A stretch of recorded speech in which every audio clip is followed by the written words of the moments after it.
Без некои информации од терен, шоу-бизнисот не би бил комплетен.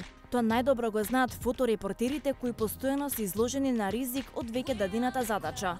Поза во движење, дневен или вечерен стајлинг, со шминка или без шминка, непријатен поглед на страна, фаци или лоши изрази на ликот, фотографии кои откако ќе бидат донесени во редакција, истиот ден стануваат ултра популарни.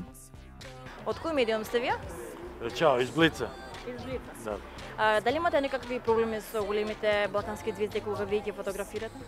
Пази, дуго се бавим овим послом и бавим се папарацо фотографијом, кажу еден од најболјих у Србији. Па проблема ту и таму у почетку е тоа било, сада и не толико. Углавном они знају, чупави киза, виду моју косу и онда знају да се не... Углавном сам и коректен према њима. Ali kad je nešto opasno, onda se ja to sakrijem i oni mene ne vide i naravno oslikamo ih u raznim pozama i raznim varijantama, raznim paparacijama slikamo. Koja zvijezda je najtežka da se fati? Da se, pa, svi su oni Čola. Čola? Čola se baš ne da i krije se, ima dobru organizaciju i Zdravko Čolić, da.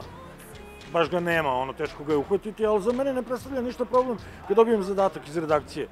Kad ovi zabava u Blicu mi da neki zadatak i naravno bitna informacija. A ko je najprijatan za fotografiranje? Neprijatan ili prijetan? Ko je najprijatan? Najprijatan? Pa ne znam, ja uvek kažem da je Ceca korektna jako. Baš onako fair, fair je osoba kao osoba. I sad ona zna da ja radim svoj posao, ali znamo se i uvek se javi i uvek je korektna i tako dalje. Naravno i ona ima neko sve obezbeđenje i ne daju da se fotografiše kad je to u nekim prilikama, ali ona zna da ću ja napraviti fotografiju i da moram da se snađem. I to je to, ali evo, ne znam, Cecu na moru sam uhvatio na terasi jednog hotela u Crnoj Gori,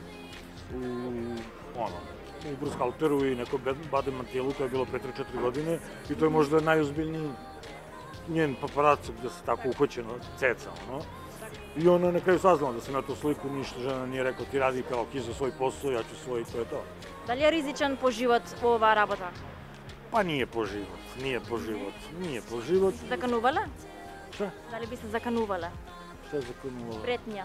A pretnji ima, da, razno. Uglavnom ovi ljudi oko pevača, znaju da upute neku pretnju i tako dalje, ali moraš da budeš i kao fotograf, paparaco hrabar, da se ne plašiš, pa i da ti njima uputiš pretnju ako je potrebno. I fizički aktivan. I fizički aktivan, da trčiš i da bežiš, naravno, i da se kriješ, ali da budeš i hrabar. I dešavalo se i meni, jednog mog kolegu su uhvatili, ne sjećam se, jedan košarkaš koji je bio u vezi sa nekom zvezdom Granda i onda je moj kolega krenuo da beže i onda su ga oni uhvatili i stavili ga maltene u gepek i vozili ga nešto i tako dalje, ali on mlađi pa nema iskustva. Ja, na primjer, u toj situaciji ne bi pobegao, stao bi rekao bi šta je i tu bi raspravili situaciju. Na primjer, ove godine na moru ja sam uhvatio Davida Beckhama. Tu je baš bilo 2 dana čekanja, informacije, kolega mi je koji je bio sa mnom, Toziv jedan, pomogao mi je, davao je neke tu informacije, ja sam odradio svoj deo posla, fotografije, ali ozbiljan posao, i komplikovan.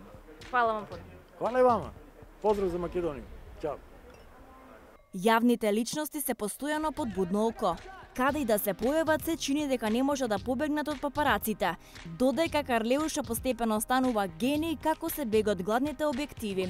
Пример за тоа е последниот музички настан во Белград, каде таа не се појави на црвениот тепих, туку дојде од сосема друг влез, каде папараците немаа пристап. Ona je rekla da se neće oglašavati za medije, zato što je ogorčena oko cijele situacije koja se trenutno dešava. Jelena je velika zvezda i to što se njoj desilo se dešava i velikim zvezdama i u svetu. Da li je ona na slikama ili nije na slikama, da li je ona zaista varala muža ili nije, da li je to, ja ne mogu da to procenim i ne mogu ja da znam šta je istina, dok ona sama ne istupi. Животот на познатите личности е филм за јавноста, а глата се јавува уште повеќе веднаш штом заврши првиот дел. Папараците и новинарите трагаат по вистината и ќе го следат нивното движење, се додека се живи.